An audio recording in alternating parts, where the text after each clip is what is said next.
Do you really believe the next expensive dinner or the surprise designer gift is going to make her fall in love with you? Do you honestly think that by flashing your success, you're showcasing your value as a man? Let me pull you out of that expensive, comfortable fantasy you've built for yourself. You cannot buy genuine desire. You can rent attention. You can lease her time. You can purchase temporary compliance that looks a lot like affection. But you can never, ever buy a woman's genuine, deep-seated respect and attraction. It is not for sale. If your bank account is the most impressive thing about you, it will be the only thing she misses when she's gone. She won't be mourning you. She'll be mourning the lifestyle you provided. In this video, I'm not going to give you some cheapskate's guide to dating on a budget.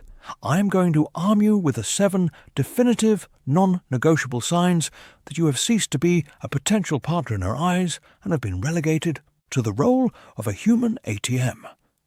More importantly, I'm going to give you the mindset required to ensure this never happens to you again, so you can start attracting women who are interested in the man, not his money. To understand this, you must first understand the fundamental difference between a partnership and a transaction. Men get this wrong constantly. A partnership is a synergistic exchange of value. It's built on a foundation of mutual respect, shared goals, emotional support, intellectual stimulation, and of course, raw physical attraction. Both people are investing, both are contributing, both are building something together that is greater than the sum of its parts. A transactional relationship, however, is a simple, cold, one-way exchange. You provide resources, money, status, lifestyle, and in return, she provides her presence. It's the business model of a subscription service. As long as you keep paying the monthly fee, you get access to the product. But the moment the payments stop, the service is cancelled, without a second thought. There is no loyalty. There is no love. There is only a contract, unspoken and insidious, that you are a utility to be used, not a man to be loved. I learned this lesson early on, long before the real money started coming in. I was in my late 20s, closing a deal that would be the cornerstone of my first company. The stress was monumental. I was dating a woman who was, by all accounts, a 10, the kind of woman that turns heads when she walks into a room. The night the deal closed, I was exhausted but exhilarated. I called her not to celebrate, but to connect. The first words out of her mouth were not, "How are you? Are you okay?" They were, "So, does this mean we can finally go to that resort in Bali?" In that single moment, I saw the entire dynamic with a perfect clarity. She didn't see my victory. She saw her vacation. She wasn't celebrating my achievement. She was calculating her reward. A few years later, I was with the woman who would become my wife. I lost a significant amount of money on a bad investment. It was a brutal, humbling blow. I came home that night feeling like a failure. She didn't see a loser. She looked me in the eye, put her hand on my chest and said, "The money is just paper. I invested in you, not your portfolio. We'll build it back, together." One woman saw me as a ticket to a destination. The other saw me as the engine. That, right there, is the difference between a liability you can't afford and an asset you can't live without. The single greatest mistake you are making, the error that opens the door to being used, is that you fundamentally misunderstand the nature of female attraction to resources. You think you're being a provider when you pay for everything. You think you're being generous and masculine. What you are actually doing is screaming desperation from the rooftops. You are leading with your wallet because you have a deep-seated insecurity that your character, your conversation, your humor, and your mere presence are not enough to hold her interest. You're behaving like a salesman, desperately trying to convince a skeptical customer of your product's value, instead of being the prize she has to earn. Let's get into the raw biology of this, the mechanics beneath the surface. A woman's attraction to a man's ability to acquire resources is an ancient, hardwired survival mechanism. It is not about the resources themselves.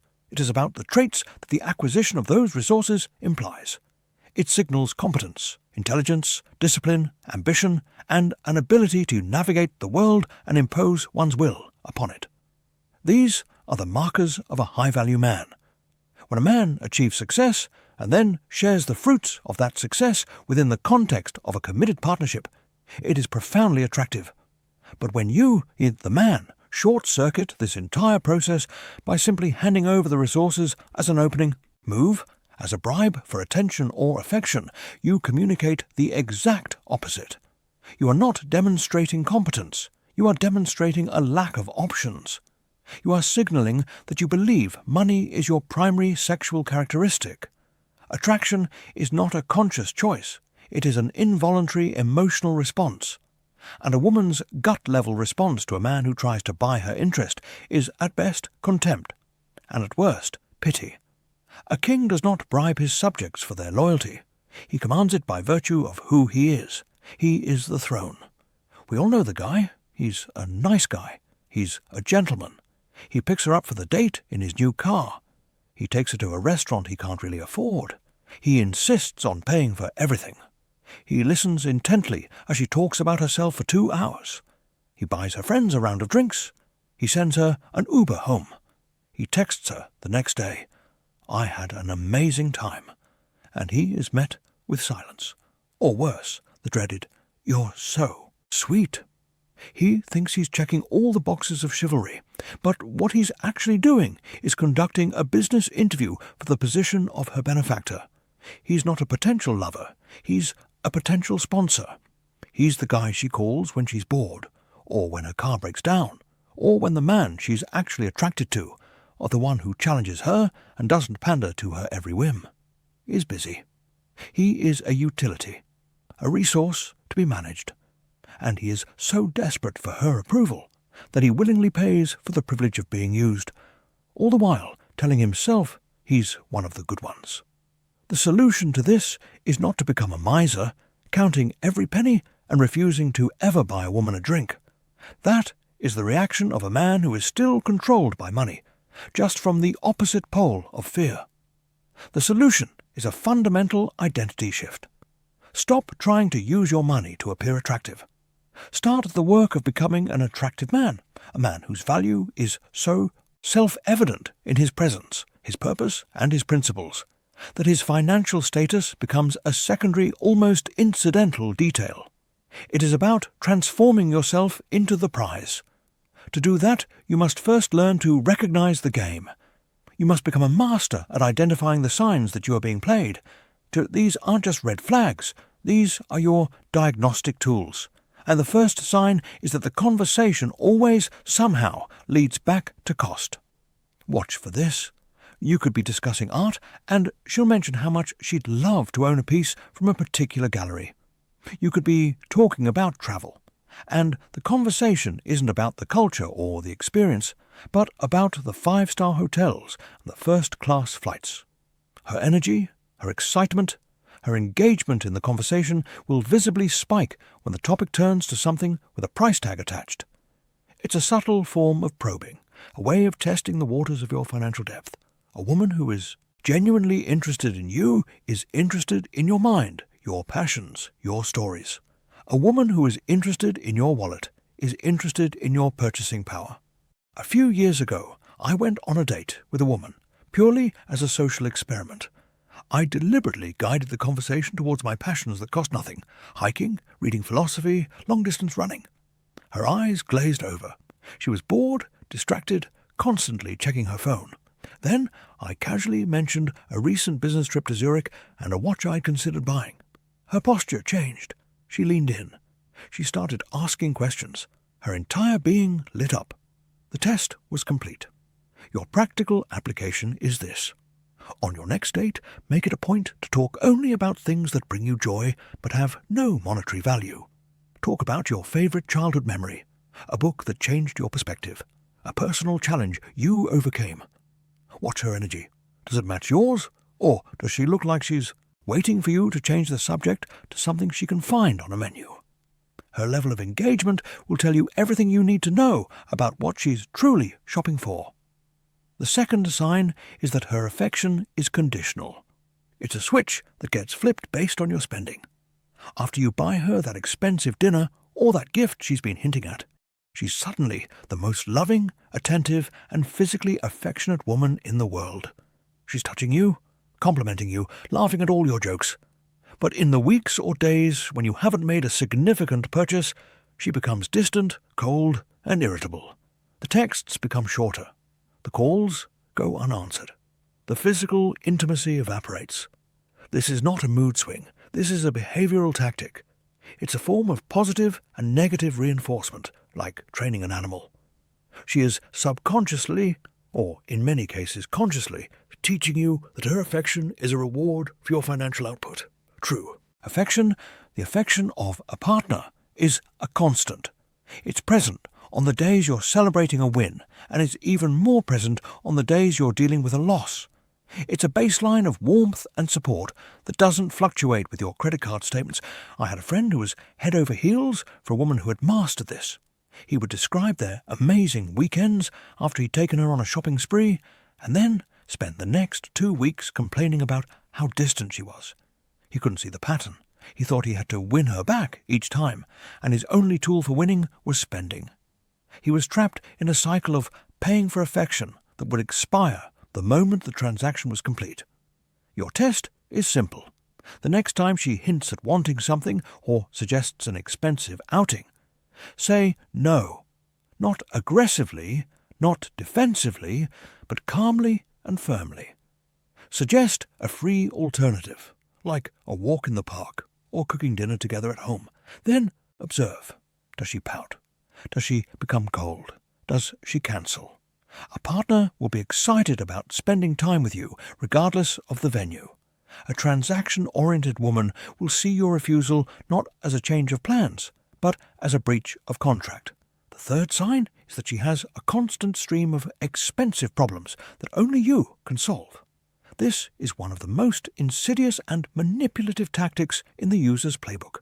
It's the perpetual damsel in distress, whose distress always happens to have a convenient dollar amount attached. Her rent is magically late this month. Her car has suddenly broken down and needs an expensive repair. She has an unexpected medical bill that her insurance won't cover.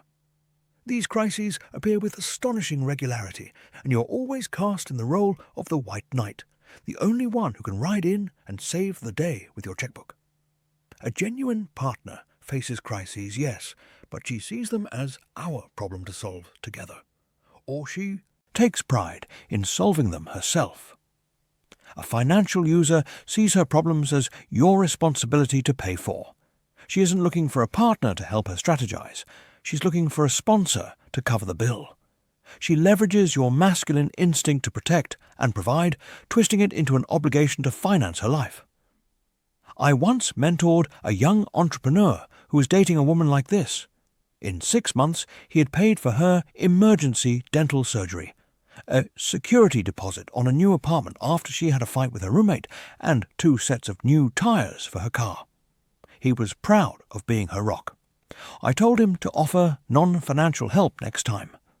When her laptop crashed before a major school deadline, he offered to take it to his company's IT expert, a friend who could fix it for free. Suddenly, the problem wasn't so urgent. Her friend had a spare she could borrow. The crisis evaporated the moment the solution didn't involve a direct cash transfer. Your application is this. When the next crisis arises, do not offer money. Offer solutions. Offer your time, your expertise, your network. Say, that sounds stressful. Let me connect you with my mechanic. He's a great guy and won't rip you off. Or, let's sit down with your budget and see if we can figure out a plan. A woman who wants a partner will appreciate the help. A woman who wants a wallet will be annoyed that you didn't just hand over the cash. The fourth sign is a complete and total lack of reciprocity. This isn't about splitting bills 50-50.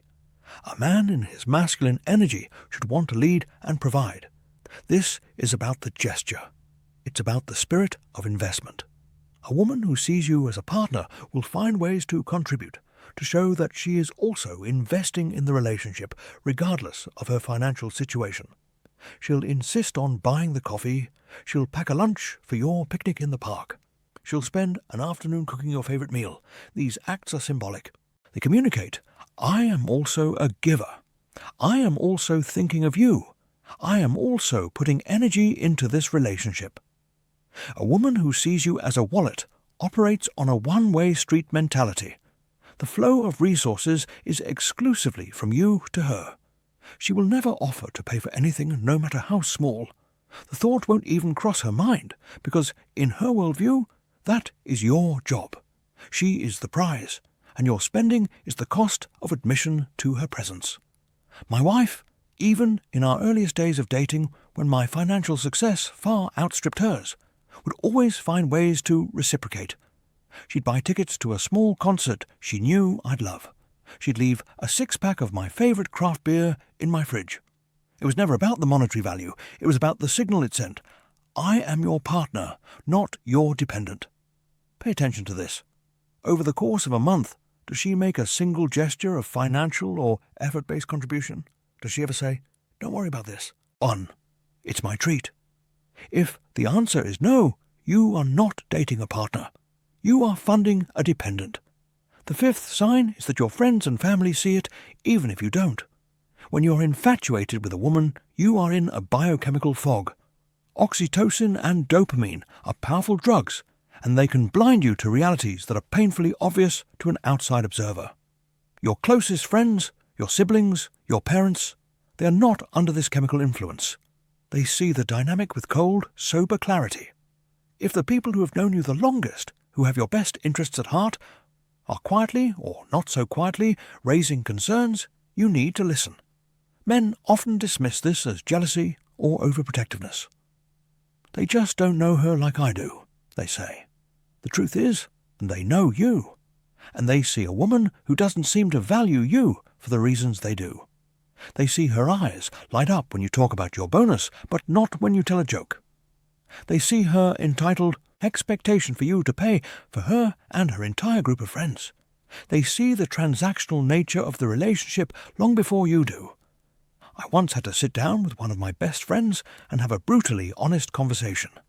His new girlfriend was a classic gold digger. She was dismissive to his friends, uninterested in his hobbies, but an expert on the inventory of his wine cellar. He was defensive at first. But I asked him one question. If you lost everything tomorrow, would she be by your side, helping you rebuild? He couldn't answer. The silence was the only answer he needed. Your practical step is to have the courage to ask. Go to your most honest, no-nonsense friend, the one who will tell you the truth even when it hurts, and ask them, putting our friendship aside, give me your honest assessment of my relationship with her. What do you see? Then, your only job is to shut your mouth and listen. Do not defend, do not argue, just listen. The truth is likely in their words. The 6th sign is that she devalues your work, but values your income. A supportive partner is fascinated by your purpose, your mission, the thing that drives you. She wants to understand the challenges you face, the victories you achieve, the intricacies of your craft. She is your number one cheerleader because she is invested in your journey, not just the destination. A woman who sees you as a wallet has zero interest in the process. She is only interested in the product. When you try to talk about a difficult project at work, a frustrating negotiation, or a complex problem you're trying to solve, her eyes will glaze over. She'll offer a placating, "Oh, that's nice, honey," before quickly changing the subject to the vacation she wants to plan.